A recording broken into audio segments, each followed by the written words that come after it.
Aunque es un arte mucho más antiguo, el vitral llegó a México a finales del siglo XIX y en el siglo siguiente alcanzó su esplendor como un elemento ornamental de edificios religiosos y civiles.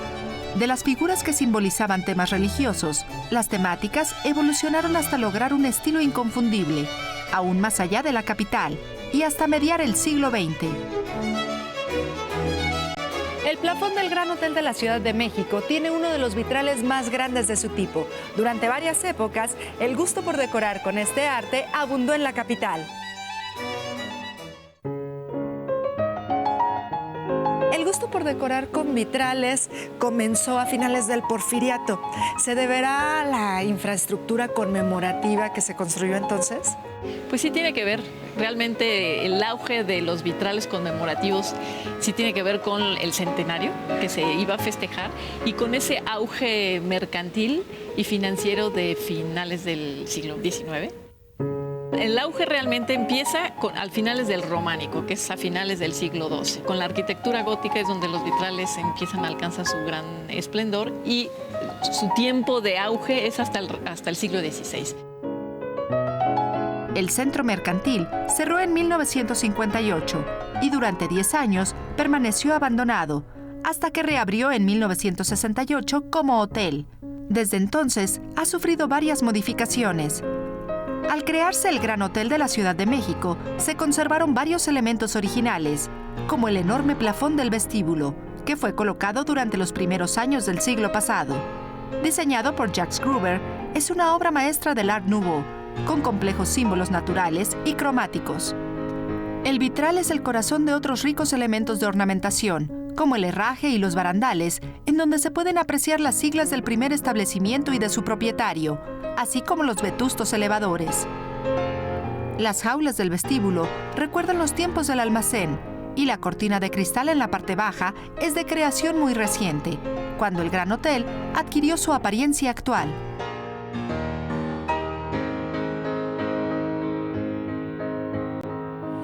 ¿Por qué es único en su tipo el vitral del Gran Hotel de la Ciudad de México? Básicamente por las dimensiones. Es uno de los más grandes del mundo y por el estilo.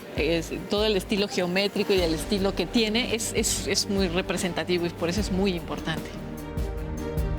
Emparentado en estilos y en rumbos, otro gran vitral habitó uno de los fascinantes inmuebles de las cercanías del Zócalo. El primer edificio del Palacio de Hierro se fundó al finalizar el siglo XIX, diseñado por los arquitectos Eugenio e Ignacio de la Hidalga. Un incendio acabó totalmente con el inmueble y fue remodelado en los años 20, ahora con un diseño de Paul Dubois.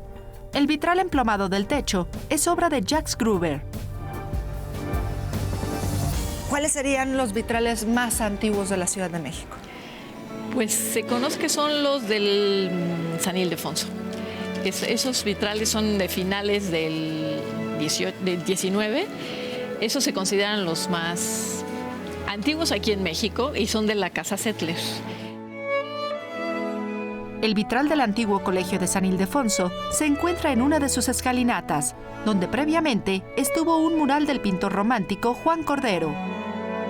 Años después, Gabino Barreda decidió proporcionar más luz al edificio de la Escuela Nacional Preparatoria con este vitral, encargado a la casa alemana Settler, un antiguo taller de emplomados, vidrios y vitrales.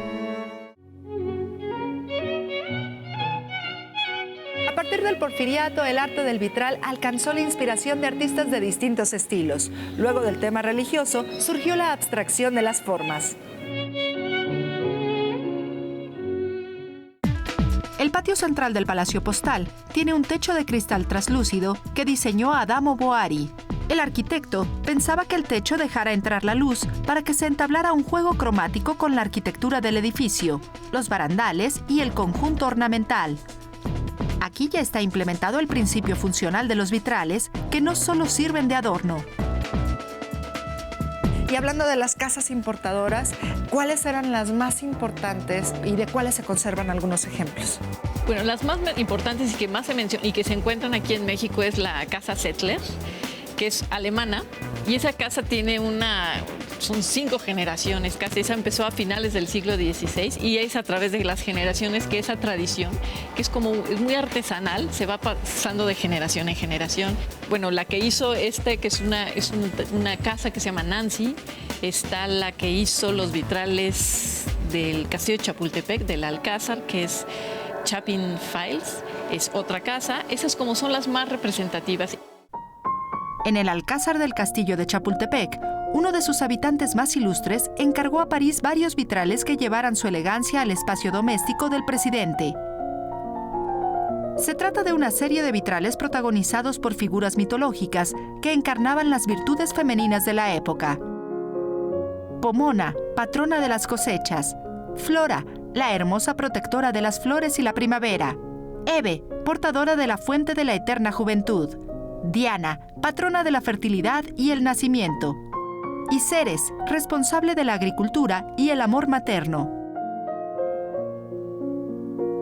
Hablando, por ejemplo, de los vitrales de Bellas Artes, Adamo Boari los concibió con esas características en particular y en el lugar donde se encuentran.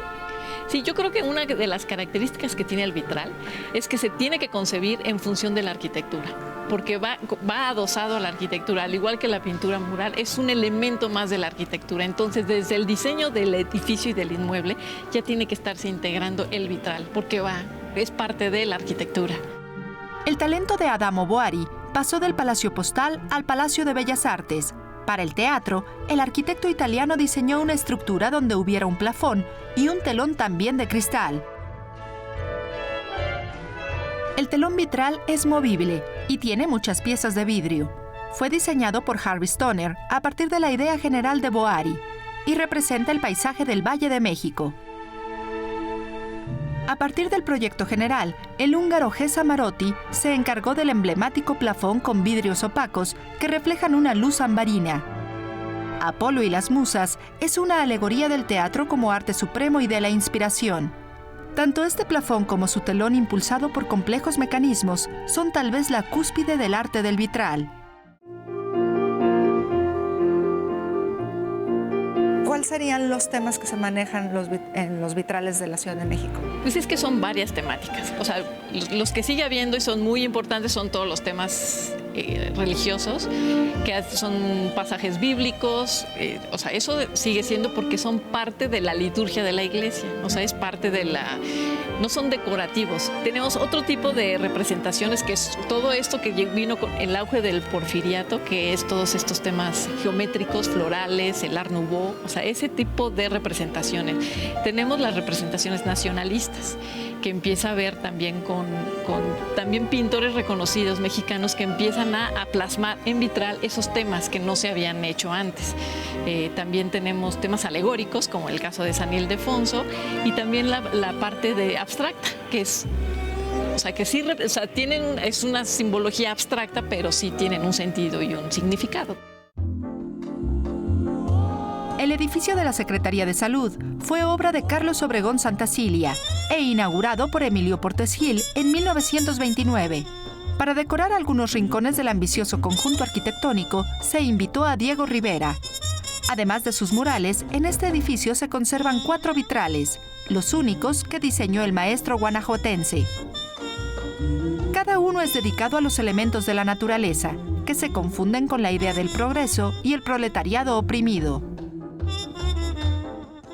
¿Cuál es el estado actual de los vitrales de la Ciudad de México? En general, con el patrimonio y con los bienes culturales, no existe como tal una cultura de conservación, o sea, de darles un mantenimiento permanente para que no se deterioren. La ventaja que tienen los vitrales es que, como están adosados a un inmueble, su deterioro va en función del estado de conservación del inmueble y también en función del clima y del medio ambiente. Si el inmueble se deteriora y no se atiende, obviamente repercute en el vitral. O sea, una cosa que deteriora mucho a los vitrales es la falta de mantenimiento y la falta de limpieza y la falta de atención. Y en este caso del centro histórico, que es un lugar donde constantemente los edificios se están moviendo, obviamente repercute en los vitrales y obviamente estos se deterioran todavía más.